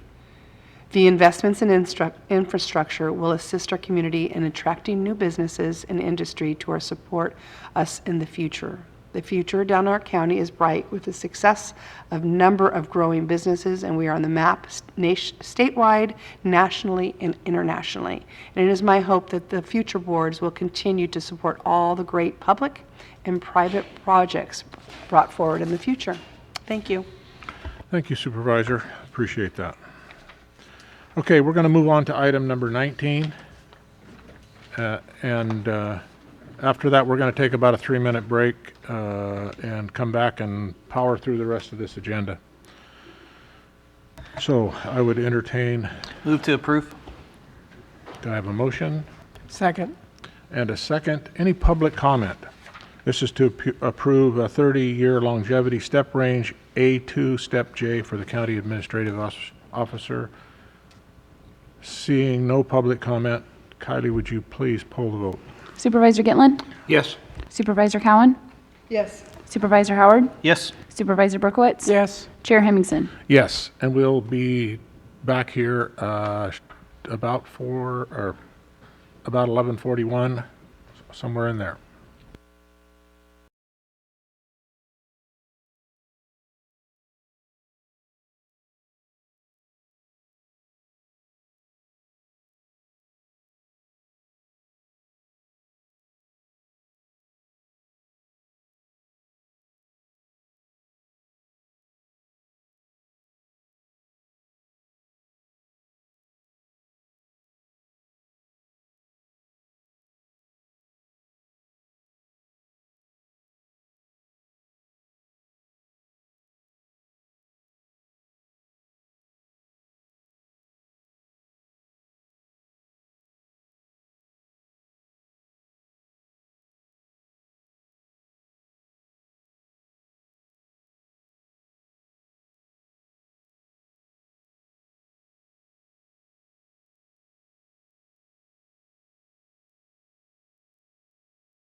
come back into session.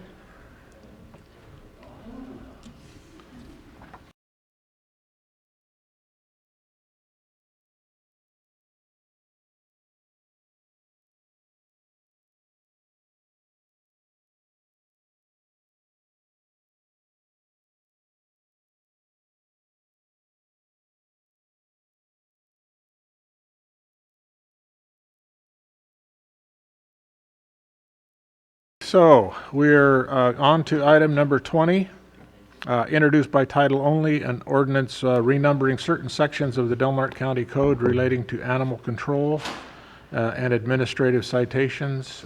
2, waive further reading. 3, set a hearing for January 28, 2020 to adopt an ordinance. And 4, designate county council to prepare a summary of the ordinance for publication as requested by county council. Joel, please. Enlighten us. This is a small technical correction. No text of the ordinance will change. We just found some misnumbered sections, and because of the way the online program is, it won't show up. You can't just have duplicates on there. So this just straightens out a problem. Nothing changes. Very simple. Make a motion to approve. I have a motion. Second. I have a motion and a second. Any public comment?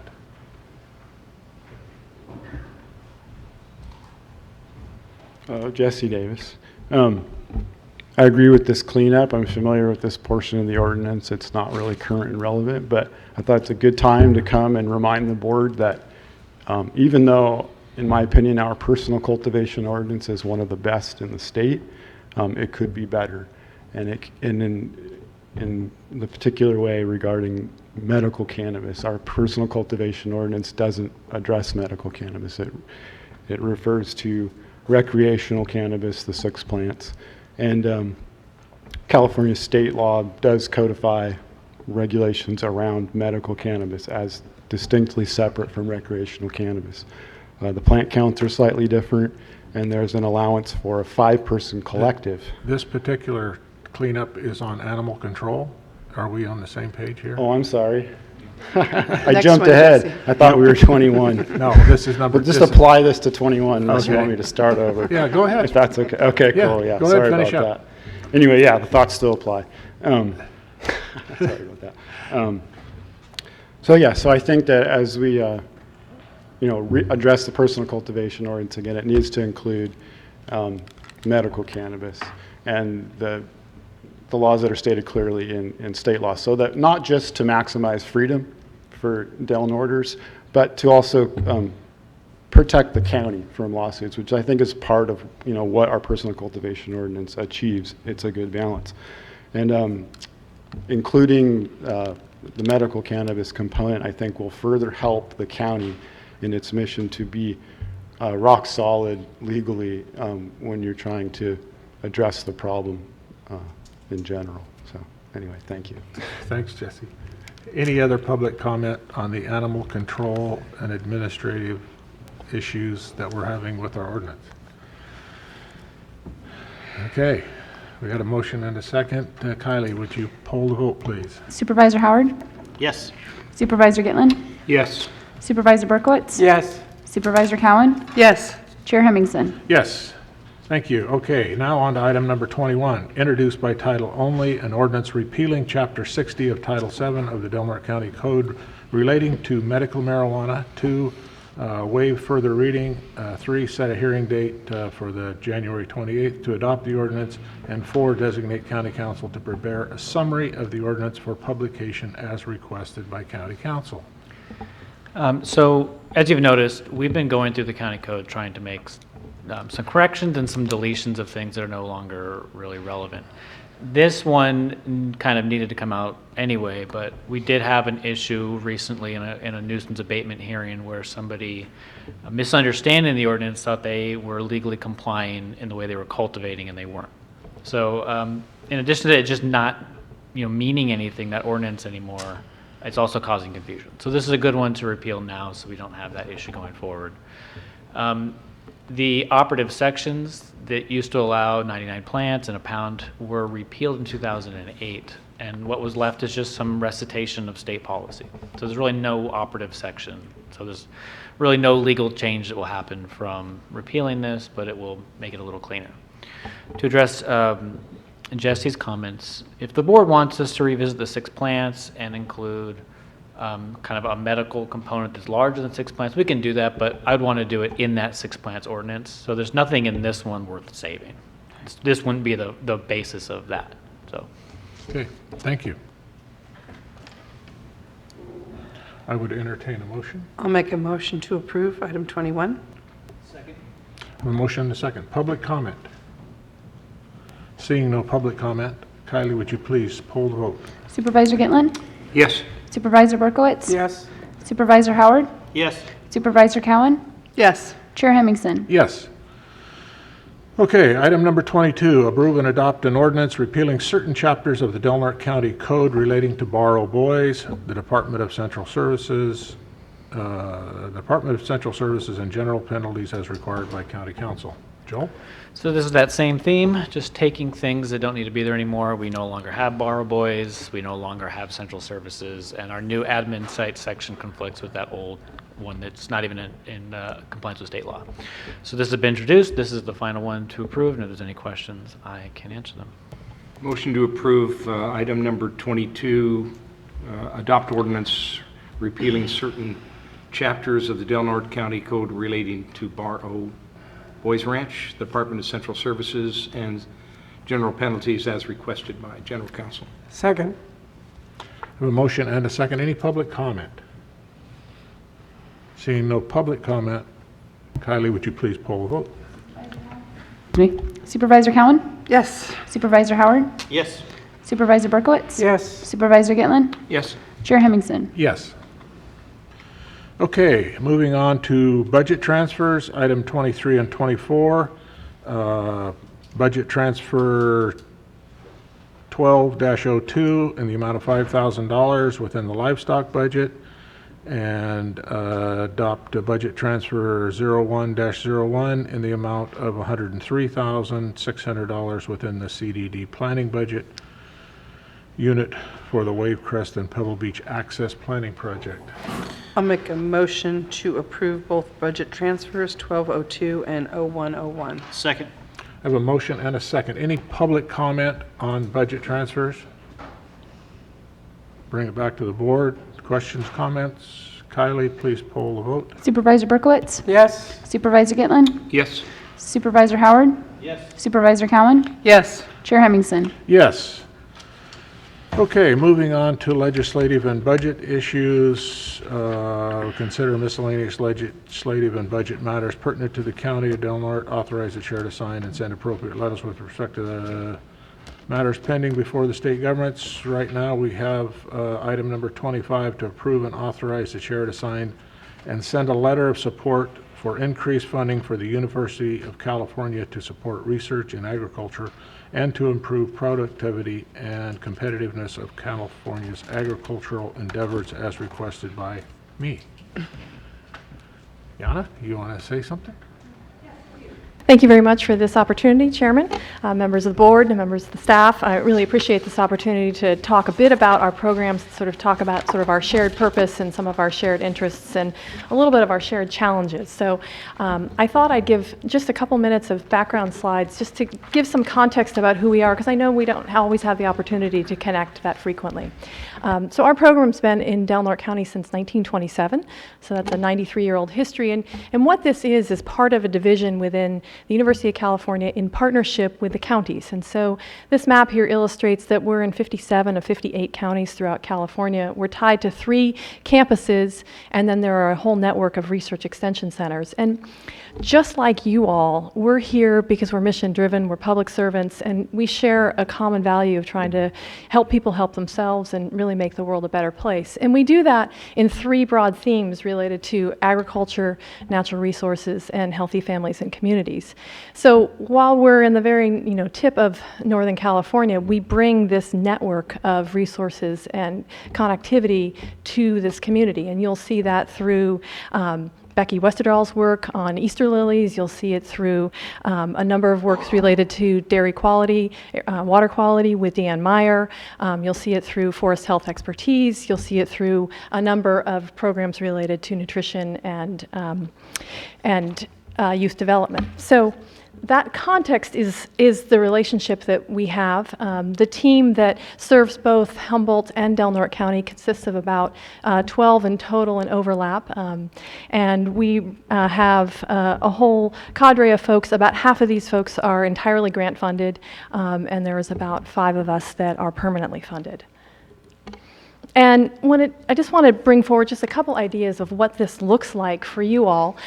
So we have a broad nature of agricultural and natural resources educational programs, and this is just a snapshot of some of the programs we've offered over the last 2 years or so. So a range of courses around agriculture related to irrigation and groundwater management, herd health, range management, family succession, a number of other pieces with specialty foods and soil health. And then when it comes to natural resources, you'll see us very active in those fields related to oak woodland management, prescribed fire, the use of wildland fire, fire management in general, forest health. We have a Gold Star program in the Forestry Institute for Teachers, which brings K through 12 teachers curriculum in the classroom. We've done that for 25 years now. And so there's just an assembly of ideas that continue to try to follow the current challenges and try and bring current opportunities. And then we have a number of programs that are related to networking within a broader group of volunteers. Probably our best known program is 4-H. And just to make clear, 4-H doesn't exist without this partnership. This program is, we're mutually dependent upon each other. We provide the insurance that provides the capacity for this program to exist. So if we walk away, then the program walks away. There's no possibility to co-share between Oregon and California. That's just not how the system works here. But our 4-H program, which you can see with the Bucket Calf project there, just really outstanding program that happens here in Del Norte among many, is also complemented by a very focused effort in nutrition through our expanded food and nutrition education program, in which we are in the classrooms, really targeting middle school youth, trying to help sort of solve a group that is not being targeted through other programs, through other county programs. We also have Master Gardeners and Master Food Preserver programs, and in 2020 we'll be bringing a specific program for Master Food Preserver training into this community in partnership with the Community Food Council, among others. We've got a new 4-H swine program that's coming into the Klamath 4-H group there. And then we are also in the Family Resource Center and TANF and UROC TANF specifically with these nutrition programs. So we partner, we try and fill gaps and try and amplify the strengths of others. And I just thought I'd share a little bit. I reached out the other day to one of our recent graduates from Del Norte County, Alec Westbrook, who graduated in 2015, and he just said, what's the impact of 4-H in your life? What does this mean to you? And he quickly, within like 10 minutes, rattled off this little quote to me, and I thought it was great. The 4-H program has facilitated the growth and practice of a rigorous work ethic, strengthening and developing its public speaking skills and building basic accounting and documentation skills. He is so proud of his experience through 4-H, and you can see that manifested in his leadership at Oregon State. I went on and I just checked him out a little bit, and the guy is just a rock star who is doing so well, and it's just really fun to be able to see what science literacy does, what public speaking does, what community service does, and all those pieces come together. And I hope that we can attract Alec back here, given that strength and capacities. But wherever he goes, he'll do great work in the world. We are also technical scientists. We work in a broad range of fields, and I just want to, just highlight that they touch critical issues. We're doing bovine respiratory trials right now. We're doing a number of mineral assessment research. We're doing a lot in forage improvement, habitat improvement. And then we have a lot going on around the fields of restoration and trying to manage carbon in woodlands and in forest settings. We do a lot in forest health. We work on issues like elk. We happen to have a really amazing scientist who is not only a rangeland scientist, but he's also a wildlife biologist, so he's dual purpose in his capacities, which are really able to triangulate on a number of critical issues. And we're leading the state in the utilization of prescribed fire for ecosystem, cultural, and fuel reduction variables. And that is really something I want to highlight. The work that we're doing here in the North Coast is being amplified throughout California, and we're really being recognized as being pioneers in this field and very critical to solving some of California's fire challenges. And then we also have work that goes, because we're a three-legged stool, related to youth development, and we do a lot of participatory action research, which means kids themselves are doing the research embedded in their own communities. We've got a new project right now looking at how we retain kids to the best of their abilities. And so there's just some really neat work going on. As I wrap up here, I just want to say that while you may not recognize this, the extension team that we have on the North Coast is really dynamic and is very much recognized on a whole range of fields as being true leaders and true folks that are capable of delivering some fantastic programming. And we keep getting put on a bandwagon and taken around the state to basically share with others what we do. Supervisor Hemmingson and Howard have seen that through our work at RCRC and CSAC. So it's interesting to see that, you know, we've got a right formula here, and we've got some great chemistry with the group that we have. And that's, you know, in a variety of fields. But, you know, I also want to say that we are heavily engaged in policy and leading the effort around fire policy in California on a number of pieces that will make a difference for local communities and their ability to do work here. You know, Supervisor Howard's seen that through the Air Quality Management District. And so, you know, how much people are really interested in being able to bring fire back into their toolbox to be able to manage critical issues, and that we're using those train-the-trainer capacities so that people are able to do that themselves. So as I wrap up, I just want to say that, you know, we've been doing this for 93 years, and it's, you know, it's a long time, but yet I feel like when you stand back and look at the breadth of time, you can see that we've been able to bring a lot of benefit to this community and through this partnership. And so I just want to thank you and sort of open the door to talk about, you know, I come here really in a position of weakness, actually. We're struggling in that we're trying to maintain our staff, we're trying to expand our staff, we're trying to refill positions, and it's fallen on deaf ears in some ways because we've been suffering from, at the statewide level, continued budget cuts and continued flat budgets. And so I can rattle the cages as much as I can on my own, and I've been fairly successful, but there are key positions that we have not been able to refill because the budgets have not been allocated here. And so I hope that together, and maybe through this letter, that we can really talk about these being our programs and really trying to bring that county voice into this conversation, because you know, together we're stronger. And we've got some opportunity, I think, right now with the governor for a broader conversation about, you know, us being key resources to solve a lot of critical problems right now. Right now on his agenda is, you know, ACEs, early childhood verse experiences, and the kinds of programming we do fits right into that ACEs agenda, for example. He's got a bond out there that specifically looking at resilience in a climate and fire perspective, and we have the capacity, I think, to be, you know, a key partner in that.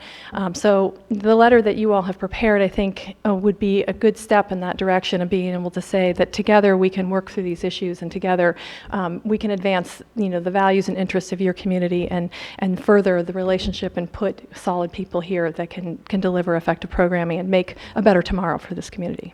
Thank you. Thank you so much. Appreciate everything you do. You don't look 93, so you're doing pretty well. I was really happy to see that RCRC get on board and finally come through and support. That was a tough lift. I was having a little bit of issue there. So, and I know there's a political part of this that doesn't work very well for communities like ours. So we need to get through that, and I'm more than happy to be one of those ones who is truly in support of the programs that you outlined. Appreciate it. Chris? Thank you, Chair. I've got to reflect back quite a bit. These are programs that are near and dear to my heart and should be near and dear to the community of Del Norte. They've been around a long time, as you stated, but with most UC cooperative extension programs like the ones you've mentioned here today, they oftentimes fly under the radar and they don't really get the recognition they deserve, and more importantly, the recognition from that cooperative agreement that you brought here for us today to really see and highlight some of those recent examples of how that has worked.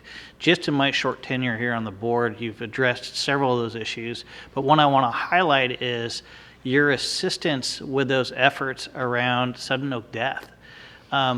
That's a huge impact to one of the larger pieces of the agricultural industry here in Del Norte County, our ability to ship lilies outside the state of California. UC Cooperative Extension working very closely with our Agricultural Commissioner, Justin Riggs, ensuring that there's no loss in time, no gap between our ability to ship bulbs out of the area and get them to where they need to be.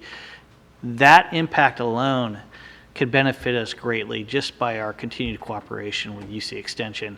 And as Supervisor Hemmingson mentioned, the lifting that we do on behalf of the Cooperative Extension as part of this agreement that we've had around for 93 years, to me, it's all worth those times and effort to make sure it's recognized not only by our state legislatures but also by the governor.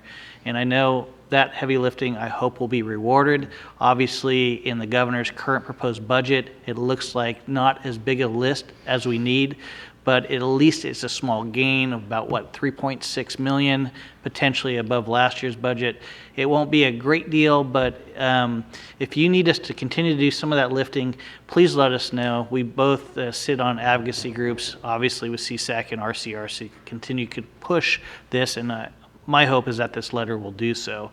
And with that, Supervisor Hemmingson, I'd like to make a motion to approve and authorize the chair to sign and send the letter of support for increased funding for the University of California Cooperative Extension. Thank you. I'll second that. Okay, I have a motion and a second. Any public comment? Seeing no public comment, any more questions or comments from the board members? Kylie, would you poll the vote, please? Supervisor Gitlin? Yes. Supervisor Berkowitz? Yes. Supervisor Cowan? Yes. Supervisor Howard? Yes. Chair Hemmingson? Yes. Okay. It is, we have completed the agenda. Our next meeting is January 28th, and we are adjourned. Thank you very much